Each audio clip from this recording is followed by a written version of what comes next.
This is a video introduction to LayerApps, which is a Autodesk add-in for AutoCAD.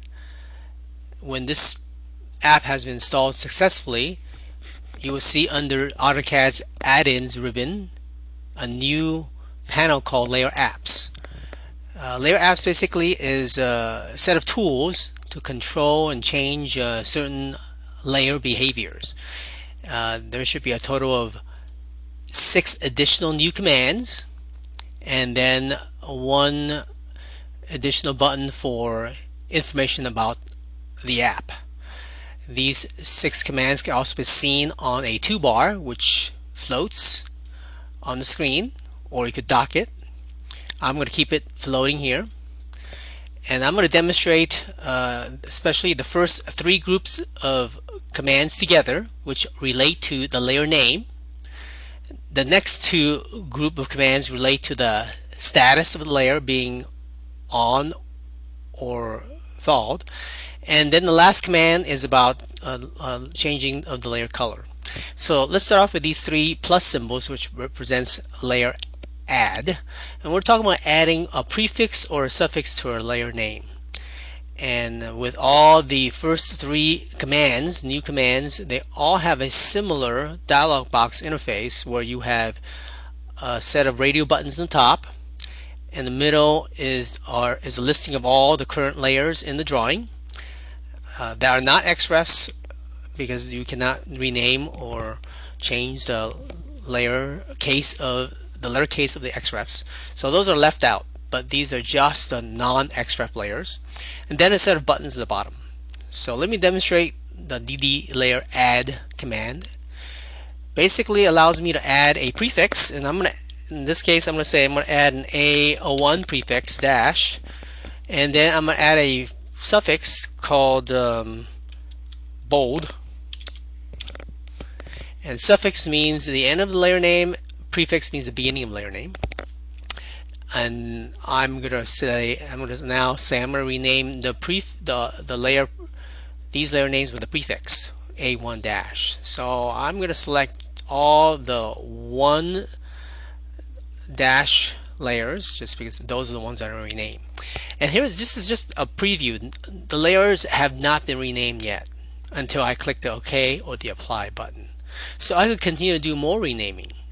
In this case, all the 1 underscore layer names, I'm going to rename them with a suffix. And notice that only the suffix is added.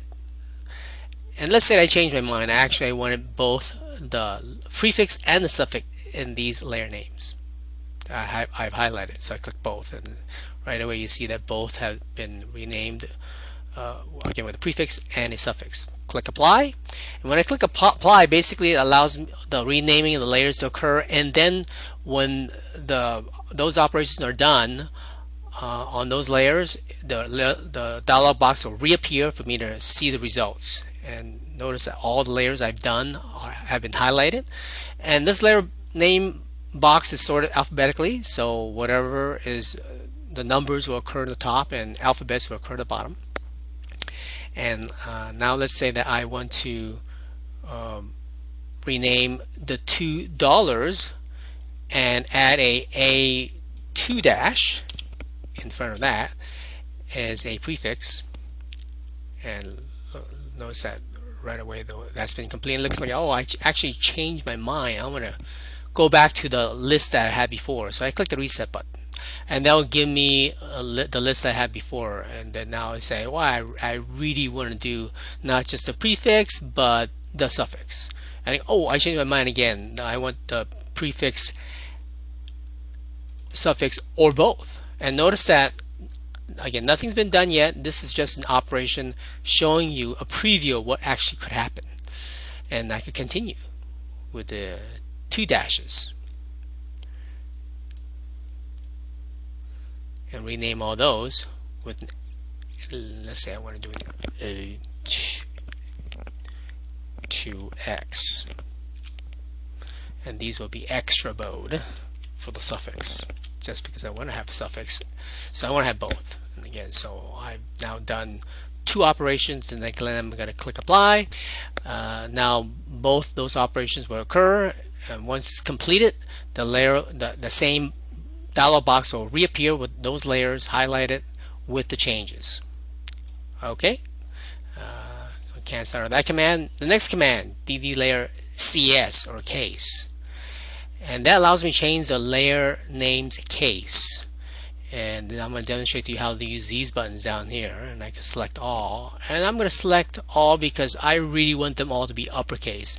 And there are many times when I get drawings that has a mixture of cases, and that really confuses me. So I'm going to do uppercase all. And again, this is just a preview. It has not done it yet. And let's say that I really want to go back and see how it looked like before. And again, the reset button will let me go and see how it was before with a mixture of upper and lower cases. And then and I go, well, I really want to have the first letter to be capitalized only. And then I'll go through again a list of layers and capitalize only the first letter but not anything else. Or I could do lowercase for all. And all the layer names will have now lowercase, as you can see. But I'm more comfortable with uppercase. So to uppercase all, and I'm going to go ahead and click apply. And once those layers have been renamed to be all uppercase, the window will reappear showing you all the changes. All right. Last of these group of new commands is called F&R. That means file and find and replace, and basically it allowed me to find a set of characters in a layer and replace them with something else. So let's say I want to find and replace A1-1- just because I don't like A1-1- and I want to just call it A1-. And this is going to be at the beginning of the layer, which is the start of the layer. And if I select that, nothing happens because I have not selected any layers.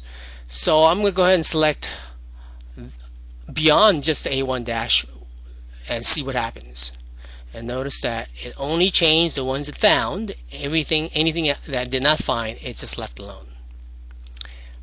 Alright. Now I'm going to go ahead and change these to A1X. Just because. Oops. A1-1 to A1X. Again, start. And it looks like I only found one, A1-, and then the others is not A1. Or A1-1 _. Oh, not a dash. So that's a problem. I really want to replace all the underscores with dashes because that's really confusing me.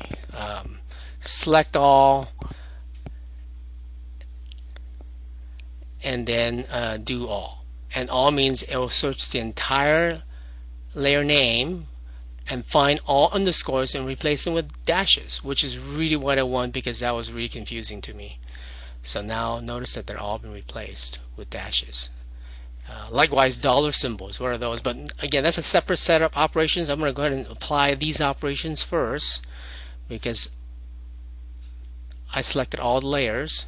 And now I'm going to just select, I could select all again in this case because I'm only going to do one set of operations. Anything that has the dollar symbol, this time I'm going to replace them with a dash. Okay, all. So whatever I found, I only found those layers, and only those will be changed. Apply. Alright, so only 10 items have been changed out of all the other select layers. Alright, let me go ahead and cancel out of that. Next set of commands has to do with the status of the layer. And these two new commands have similar looking dialog boxes, which is a little different than the first three. So DDLyrOn, and I could actually access them from here as well to pull down. And the DDLyrOn as well as the DDLyrTh commands have a similar look where they have these two radio buttons in the top upper left hand corner. The status of a layer, if you actually want, in this case, if it's frozen, you actually want to thaw them if you after turning them on, and then the set of buttons at the bottom with a list of layers body at in the middle of the dialog box. So I could sort this by name, or I could sort this by the status. In this case, frozen layers or thawed layers. So those that are thawed obviously will remain thawed when I turn them on. Those that are frozen, this command will actually attempt to also thaw them. So I'm going to go ahead and select those and then click OK. There's no apply button here. Click OK because I actually want to see what happens if I turn those on. Notice that these are the layers that were initially basically frozen and turned off. And now I turned them on and they are also thawed. And I'm going to go back and repeat the command. Notice that with the drop down, I click and press spacebar, and the command repeats whatever that's currently listed up here in the drop down. So these are the only layers left that are to be turned on, which are currently off. So I'm going to select all and click OK. So now everything is on already, and the way I know that I clicked on these again. This icon, this is the light bulbs. 3 dark light bulbs means that I want to see if there's anything that needs to be turned on. There's nothing. Everything's been turned on already. So that's what that command does. The next command, again similar to that one, is called DDLyrTh. This will show me all the layers that are frozen in the model tab, and if I'm in paper space, which I am here, paper space tab, and any viewport layers that are frozen will also show me that. So notice that it shows me all this. So I'm going to select all those and go ahead and click OK. So those are actually frozen in the viewport itself. And now those are all the viewport layers have been thawed. There isn't this, when I repeat the command, there isn't that second box anymore because it's now only showing me what's been frozen in model tab, not in the viewports.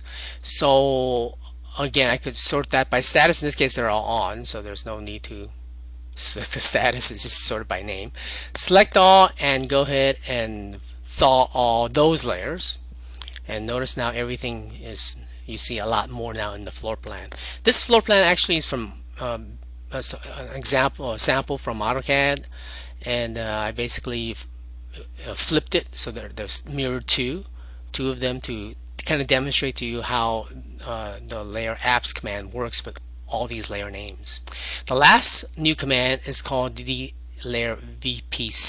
which is to allows you to control the color and change the color of the layers. And this dialog box has a giant color chart on the left side, much bigger than the small little tiny one that AutoCAD provides to change the layer color, and then the list of the layers currently in the drawing.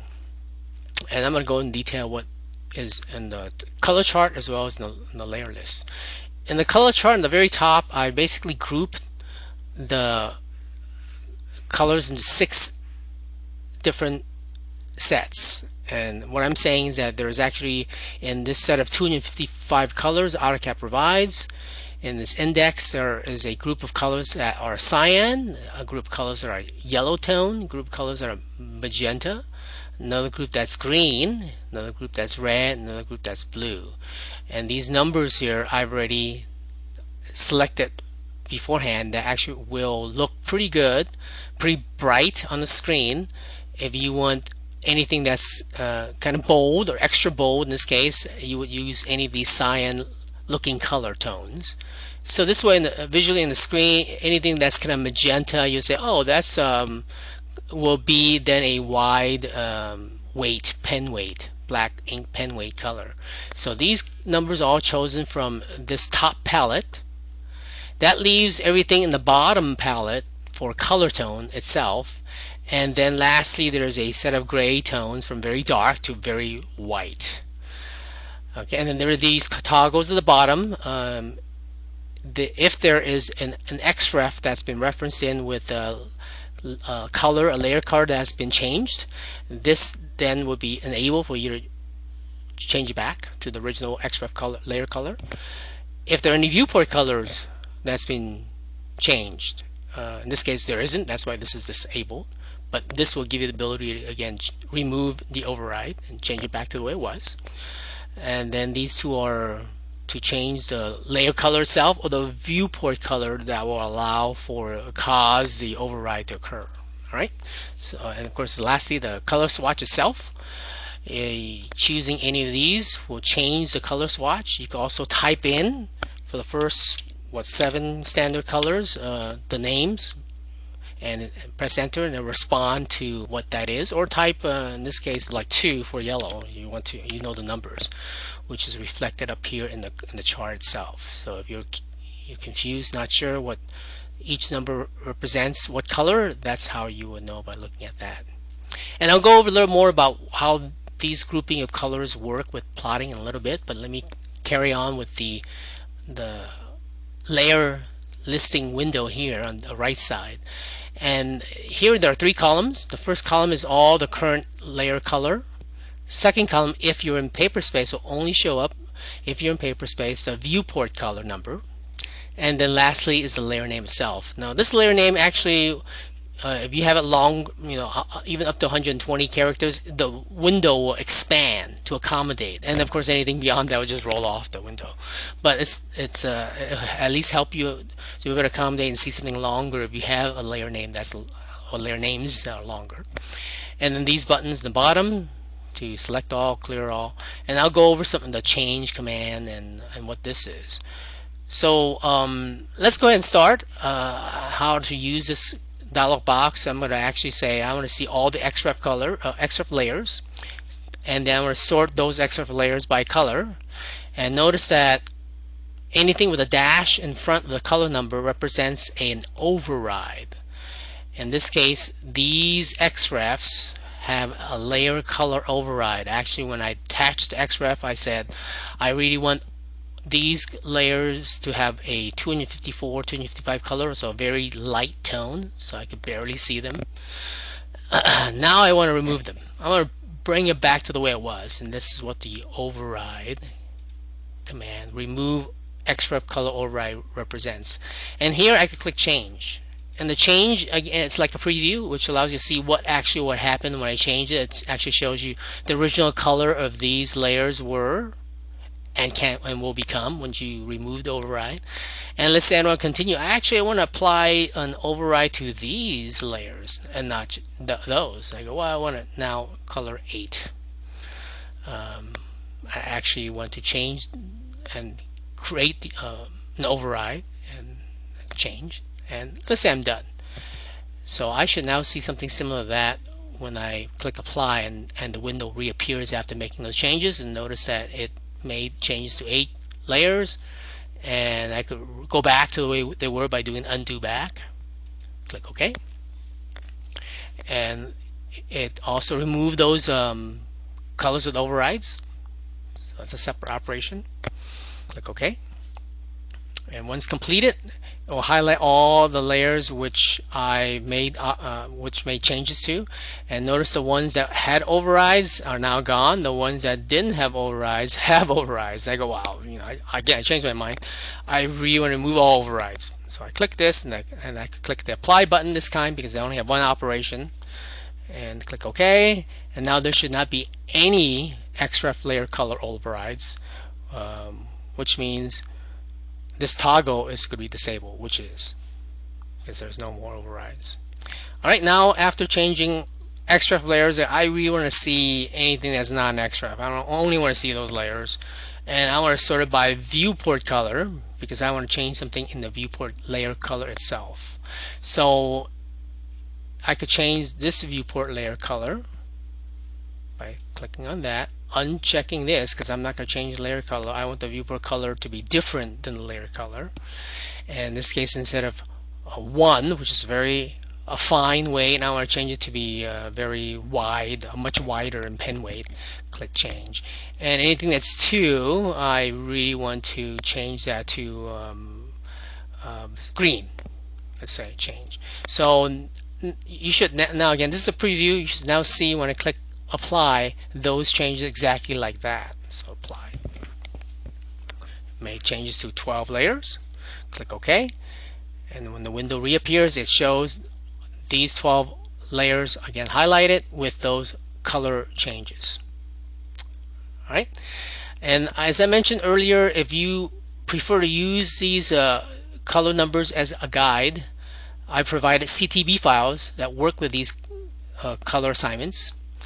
And to access those, click on Info button, and then make sure this is, you click Include, and click OK, and then you will have access. Now, let's say that I don't want to include them. Click OK. Because I'm using AutoCAD 2021, this will occur. AutoCAD 2022 and above, newer versions do not have this requirement where I will have to run the AutoCAD's options command, click cancel before any of these CTB changes will occur. Okay, so click OK, and I'm going to show you what happens when I click options. Again, only if you have AutoCAD 2021 and older. Click cancel.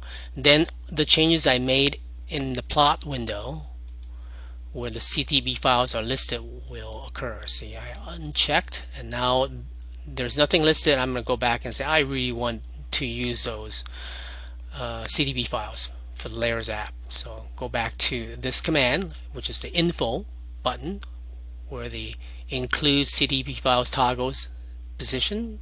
Click OK, and again that same alert comes up.